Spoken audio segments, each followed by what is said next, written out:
Hello hi అండి, welcome to మంచి రుచులు. ఈరోజు మరొక కొత్త రెసిపీతో మీ ముందుకు వచ్చాను.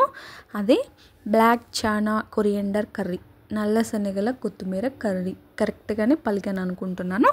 ఒక కప్పు నల్ల శనగల్ని నైట్ అంతా నానబెట్టుకొని పక్కన పెట్టుకోవాలి. ఇప్పుడు ఇందులోకి నేను ఒక అరకట్ట కొత్తిమీరని కడిగి ముందుగానే మిక్సీలో వేసుకున్నాను. అందులోకి ఒక కప్పు కర్డ్ కూడా యాడ్ చేసుకుంటున్నాను. ఇప్పుడు ఈ రెండింటిని మొత్తం ఇలా మిక్సీ వేసుకొని పక్కన పెట్టుకోవాలి.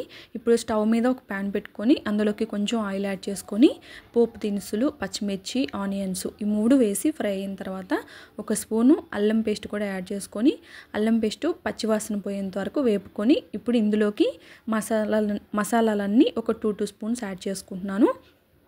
అన్ని కారం, ధనియాల పొడి, జీలకర్ర, ఇవన్నీ సాల్ట్ టేస్ట్ చూసుకొని యాడ్ చేసుకోండి. ఇవి కూడా కొంచెం ఫ్రై అయిన తర్వాత మనం శనగల్ని ఉడకపెట్టుకోవాలండి. ఉడకపెట్టుకున్న వాటర్ ఉంటాయి కదా, అవి నేను ఒక హాఫ్ కప్ యాడ్ చేసుకుంటున్నాను. ఇప్పుడు ఇందులోకి మనం ముందుగానే మిక్సీ వేసి పక్కన పెట్టుకున్నాం కదా కొత్తిమీర, పెరుగుని, అది కూడా ఇందులోకి యాడ్ చేసుకోవాలి. ఇది యాడ్ చేసుకున్న తర్వాత ఒక 5 మినిట్స్ తర్వాత శనగల్ని యాడ్ చేసుకోవాలండి. మనం ఉడకబెట్టుకున్నాం కదా, ఆ శనగలను యాడ్ చేసుకోవాలి. ఆ శనగలు యాడ్ చేసిన తర్వాత ఒక 10 to 15 మినిట్స్ ఉంచుకొని సిమ్లో లాస్ట్లో కొత్తిమీర యాడ్ చేసుకొని దించేసుకోవడమే. చాలా బాగుంటుందండి. చాలా సింపుల్ రెసిపీ, చాలా హెల్దీ రెసిపీ.